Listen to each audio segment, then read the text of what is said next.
Carsten would like to show you his Easter candy. Hey guys, welcome back. My name is Katie, and I'm adding up Addington.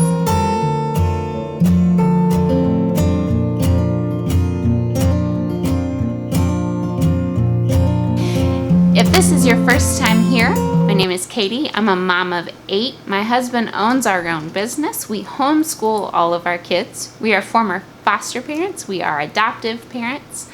We talk food and faith and homeschool and all kinds of things over here. So I would love for you to hit that subscribe button and stick around with us. All right, so today I'm talking about 5 ways to stay sane as an extrovert in quarantine. Stay-at-home orders right now have us all at home, which is a good thing. We are safer at home. We are protecting our community. I fully support all of that. I also am an extrovert who gets my energy from other people and from being out and doing things. So how am I surviving? And what can you do to make this time easier for you if you're like me and you're an extrovert? Number 1 is to get active. Get your heart pumping, get some exercise. For me, that looks like taking my dogs for a walk at the end of the night. That's usually the last thing I do after I put my kids in bed. I get my dogs on their leashes. I just walk them up and down the street a few times. It helps me get my blood flowing so that my body and my brain kind of get a refresh. I also take a virtual ballet class on Wednesday nights because I can't go to my live ballet class. I still have my virtual one. Obviously, it's not ideal to be doing a ballet bar on the back of my couch instead of in a studio, but I find every week that no matter how rough I'm feeling at the end of the day or how hard it is for me to motivate myself to get up and do the exercise, by the end of class, I feel so much better. So whatever that looks like for you, if you're a runner, go for a run. Get out and take a walk. You might find another virtual class. Maybe it's yoga, maybe it's karate, maybe it's something else.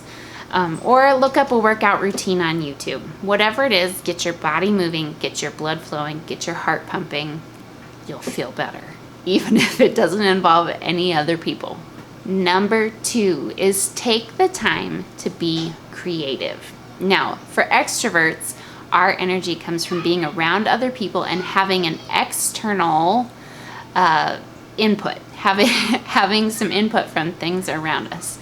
So because we can't do that with people right now, I have found that doing something creative or productive helps with that. One example is that a couple weeks ago, I went down in my garage and dug around, found some wood scraps and some paint, and I made a new headboard for my bed. And then I hung some pictures up over it, and it looks really super pretty, and I don't know why it took me so many years to do that, but I needed it for quarantine because I just felt better. So whatever that is for you, sew, paint, build, shoot videos, whatever that is for you, or try something new. Whatever it is, find something creative because you still get that external gratification from seeing the results of your work without having other people around. Number 3 is to connect where you can. Now, the obvious examples of this are to call someone or FaceTime or Marco Polo or whatever it is that you use to connect with other people. I've done this a few times. Something that I find helps even when I'm not in quarantine, when I've just had a long day at home, is to read a book written to an adult audience. If you've been around, you know that we use Sunlight curriculum, which is very, very literature heavy. So I read aloud all day with my kids. But taking the time in the evening to read a book written for adults, whether that is spiritual formation or other nonfiction, or even kind of a higher level fiction book. Essentially, I guess I'm getting my people energy from the author of the book, but I find that that helps me a lot.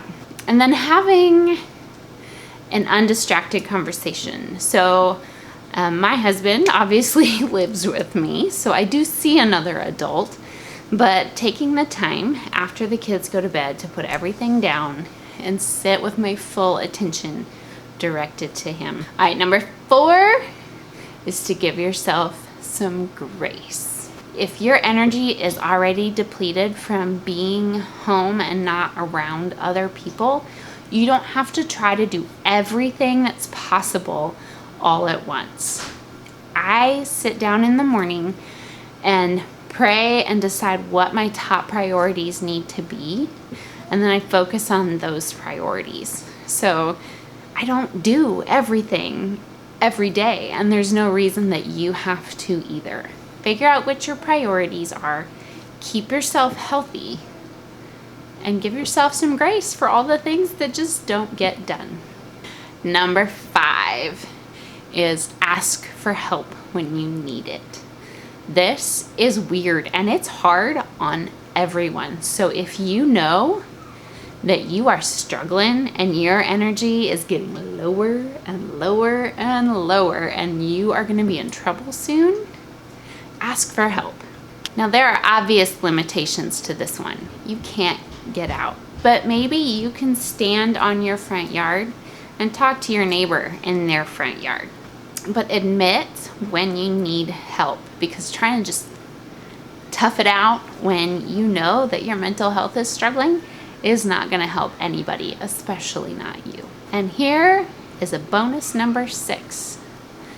Take care of your spiritual health.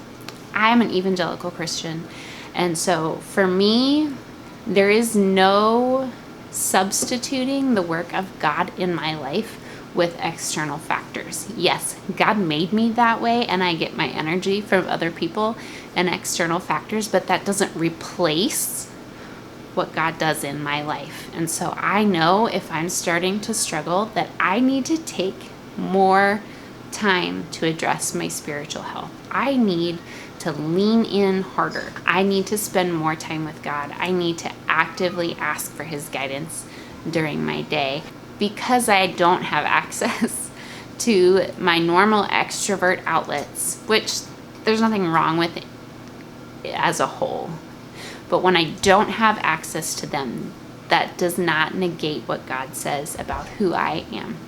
And so I know that I have to push into that even harder. All right, thanks for watching, guys. I'm so glad that you are here. I hope that you and your family are staying safe and well.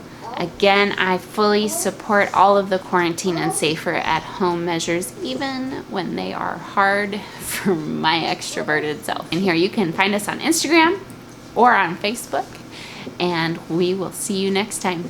Bye.